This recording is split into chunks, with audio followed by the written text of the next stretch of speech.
आज सभी बलिदान दिवस पर उपस्थित कौम के सभी सरदारों, माताओं, बहनों, आज बहुत ही गम का दिन है कि इस दिन अपने 73 वीर शहीदों ने इस समाज के उत्थान के लिए और अपने बच्चों को भविष्य के लिए उन्होंने अपने सीने पे गोली खा करके सदा सदा के लिए वो बलिदान दे करके अमर हो गए।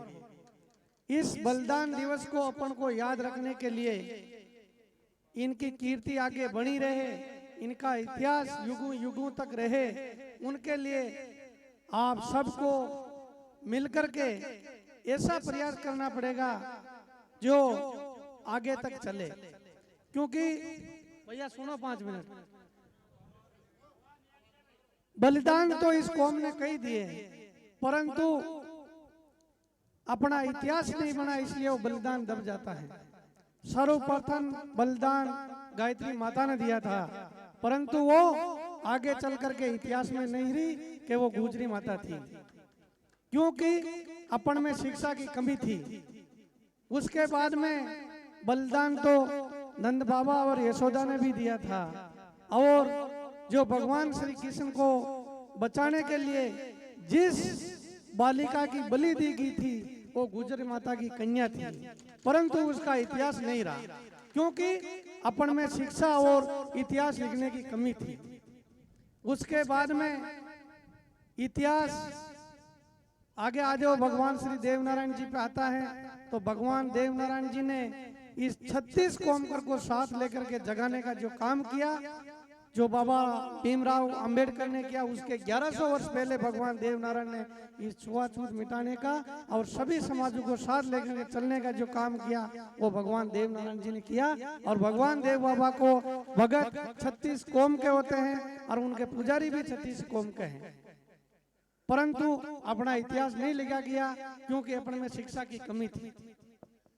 उसके बाद में इस राष्ट्र की आजादी के लिए कोतवाल धन सिंह ने इस आजादी का सर्वप्रथम बिगल बुझाया था, परंतु आज उस आजादी सर्वप्रथम युग का जो आजादी की क्रांति हुई वो मंगल पांडे के नाम पे दे दी गई, क्योंकि अपना इतिहास पढ़ने वाला लिखने वाला नहीं था। उसके बाद में विजय सिंह प्रतीक था, जिन्होंने इस विश्व का सबसे बड़ा किसान आंदोलन किया था, वो भिलवाड़ा की बिजोलिया की धरती से किया था।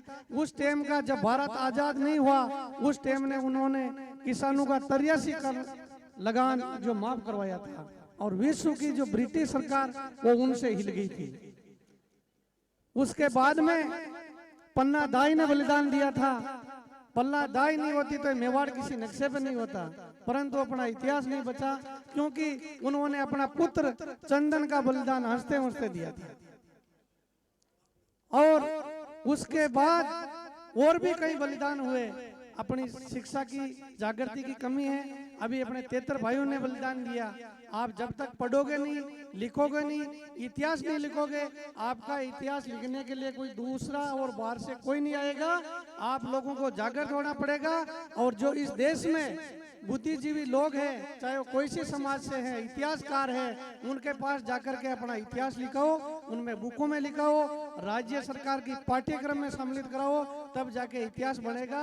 अपने मुंह से गुणगान करने से आज करके चले जाएंगे, 2-5 साल कर लेंगे, धीरे धीरे ये प्रथा कम हो जाएगी। तो आप ये जागृति करो, जहां भी कोई इतिहासकार है जो सरकार के सलाहकार है, बुद्धिजीवी है, और जो पाठ्यक्रम है, वहां तक अपने इतिहास जो सम्मिलित नहीं होगा, तब तक आपका इतिहास सुरक्षित नहीं होगा। अभी भगवान देवनारायण जी पे अपनी मालाश्री डोंगरी पे एक पेनोरमा बनाया, और देवनारायण भगवान का जितना भी इतिहास संक्षिप्त में अपन ने लिखवाया तो वो सुरक्षित हुआ। आज अपन रहेंगे नहीं रहेंगे, पर वो देवनारायण जी का इतिहास गवर्नमेंट के पास सुरक्षित है। तो ऐसे अपने हर बलिदान का, चाहे वो सैनिकों में हुआ, आज देश की सीमा पे गोली खाने वाला हर तीसरा शहीद अपनी कौम से आ रहा है। तो आपको गर्व होना चाहिए। अपना इतिहास बचाने के लिए अपन को इतिहास लिखाना पड़ेगा, और इनकी अपन को अभी से शुरुआत करेंगे, तब जाके अपना इतिहास बचेगा। आज कर्नल बाबा ने इस समाज को जगाया, जगाने के बाद में आप पढ़ोगे नहीं, लिखोगे नहीं और उन कुर्सी पर नहीं जाओगे जहाँ देश की नीतियां बनेगी, तब तक अपना भला संभव नहीं है। ये बात पायलट साहब भी कहते थे और कई लोगों ने अपना बलिदान दिया और कितने साल तक संघर्ष किया, और ये बलिदान व्यर्थ नहीं जाए। केवल नौकरी पाना और शिक्षित होना भी नहीं है, आप लोगों को ये इतिहास लिखा करके सदा सदा के लिए आगे बढ़ाना। आज भगवान राम जी ने अवतार लिया तो रामायण का ग्रंथ बना, भगवान श्री कृष्ण ने लिया तो भागवत जी का बना, आज चारों वेद 18 पुराण ये सब बने हुए। परंतु भगवान विष्णु साक्षात जब ब्रह्मा और विष्णु जिस कमल के फूल से अवतरित होते हैं और उसी कमल के फूल से भगवान विष्णु देवनारायण के रूप में अवतार होते हैं, बाकी सब अवतार गर्भ से होते हैं। जिस कमल के फूल में त्रिदेव ने अवतार लिया हो, उसी कमल के फूल में अगर भगवान नारायण साक्षात अवतार लेते हैं और उनका इतिहास अगर अपन नहीं लिखाएंगे तो कोई दूसरा आके नहीं लिखाएगा।